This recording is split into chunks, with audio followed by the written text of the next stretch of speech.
Okay, welcome back.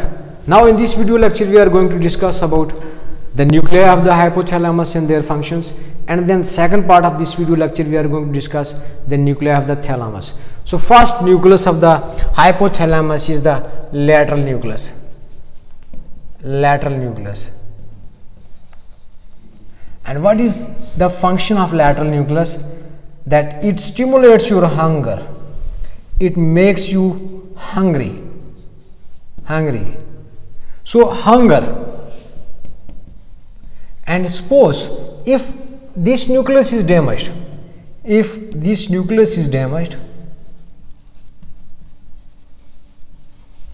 you will have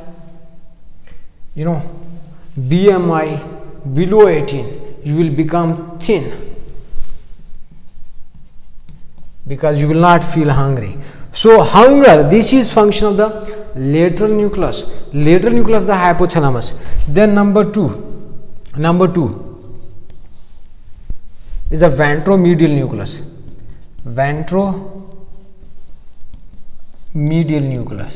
So ventromedial nucleus, it's having special center, and that center is called as Stite center. That suppose you have done with the lunch or the breakfast or the dinner. So after having meal, you will feel that now you are done with the food. There is no more appetite, and brain will send you signal that stop eating. But if this nucleus is damaged, you will continue eating and you will become obese. So injury to this nucleus, you will become obese, and you may have body mass index above 30 and even above 40. So take care of this nucleus, please. Okay, then next, as I have told you, that temperature regulation, this is also a function of the hypothalamus. So number third is the anterior nucleus. And anterior nucleus help in cooling center, help in cooling with parasympathetic nervous system innervation. And then you have got posterior nucleus, number four you have got posterior nucleus of the hypothalamus, and posterior nucleus of the hypothalamus helping heating with sympathetic nervous system innervation. And then number 5 you have got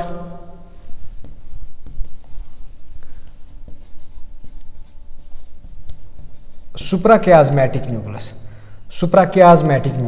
And suprachiasmatic is also very important because it helps in regulation of the sleep cycle, circadian rhythm. And this circadian rhythm is basically the sleep cycle, also with the help of the melatonin secretion through pineal gland. And I have told you that hypothalamus, because it's controlling the pituitary, so this is important to understand the hormonal regulation under control of the hypothalamic nuclei. And then number 6,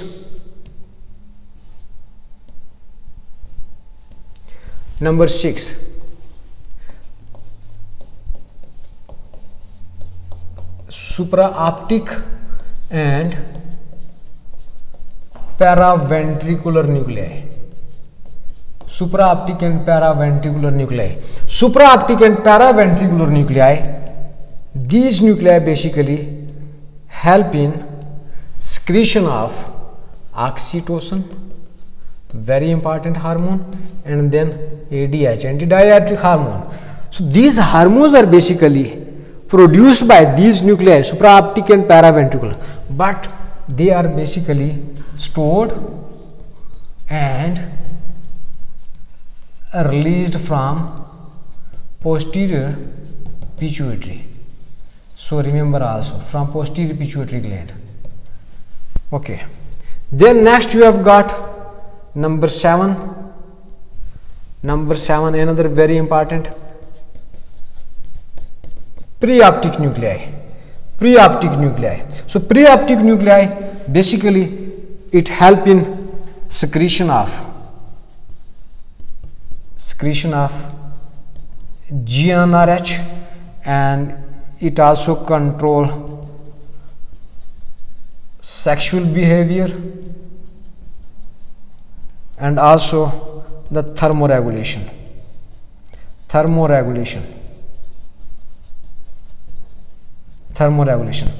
So please remember all these 7 nuclei of the hypothalamus and their important function, and what will be the complication in case of the injury to these nuclei. Now let's talk about nuclei of your relay station, nuclei of your gatekeeper. So nuclei of the thalamus nuclei. So thalamus nuclei, first is the ventral posterolateral nucleus, or you can call this VPL. As I have told you that thalamus is our relay station, it's our gatekeeper, that it will receive the sensory information from other parts of the body, it will assess that which sensation, and then it will send dispatch to the somatosensory area, or to the visual area, or to the auditory area, or to the motor area. So remember the function of ventral posterolateral nucleus, that it will receive input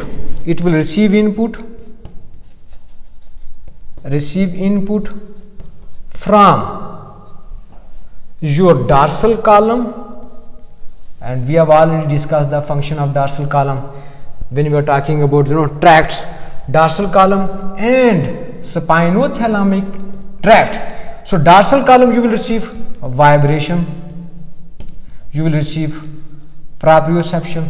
Through spinothalamic tract you will receive pain and temperature. So these important sensations.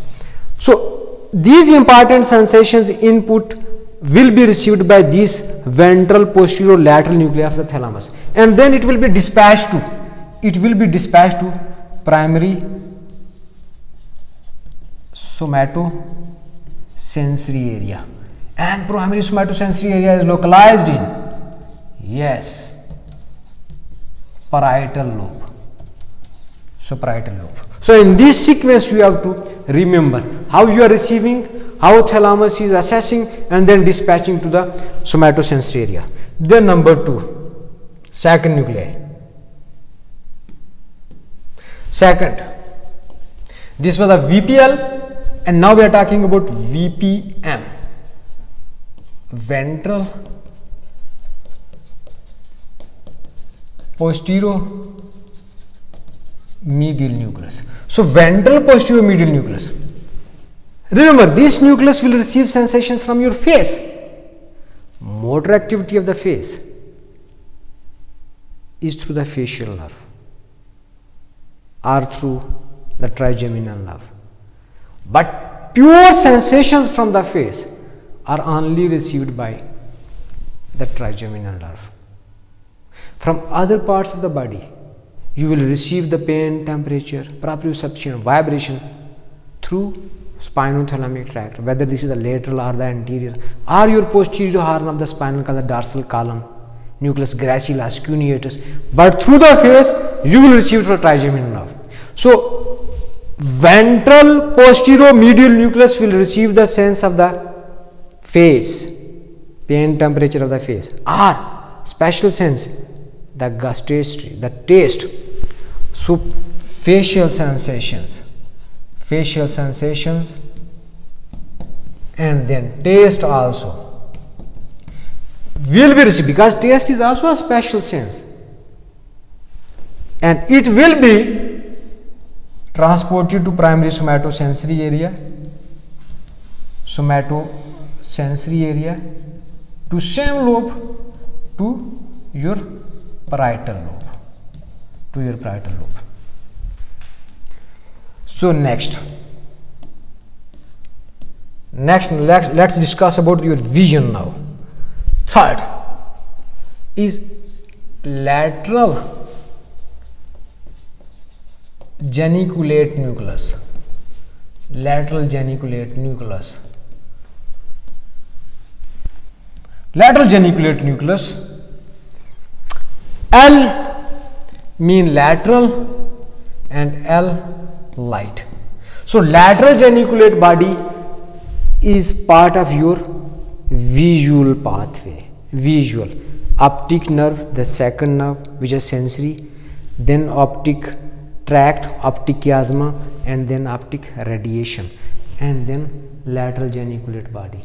Remember, lateral geniculate body or the lateral geniculate nucleus, this is also a part of your thalamus, and it is receiving the visual input through the optic nerve. Visual input, the vision through optic nerve, which is cranial nerve number 2. Yes, and then it's sending this sense to your occipital lobe. Occipital lobe. Why? Because visual area, primary visual area is present in your occipital lobe.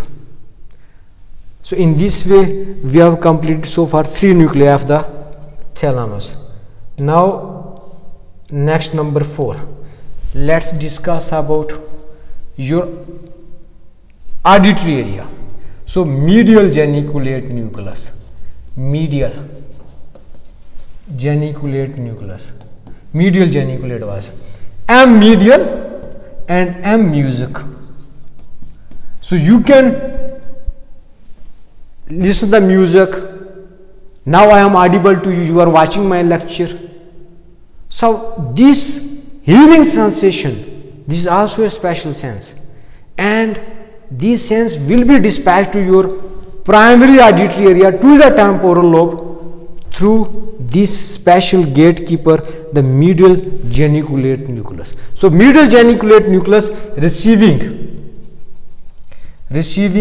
auditory input through vestibulocochlear, the auditory pathway. Lecture is available, you will watch later, and then will be dispatched to your primary auditory cortex, and lobe is temporal lobe. Remember please, temporal lobe. And then number 5, the last one but not least, please. Number 5, remember vein. Ventral anterior lateral nucleus. Ventral anterior lateral nucleus.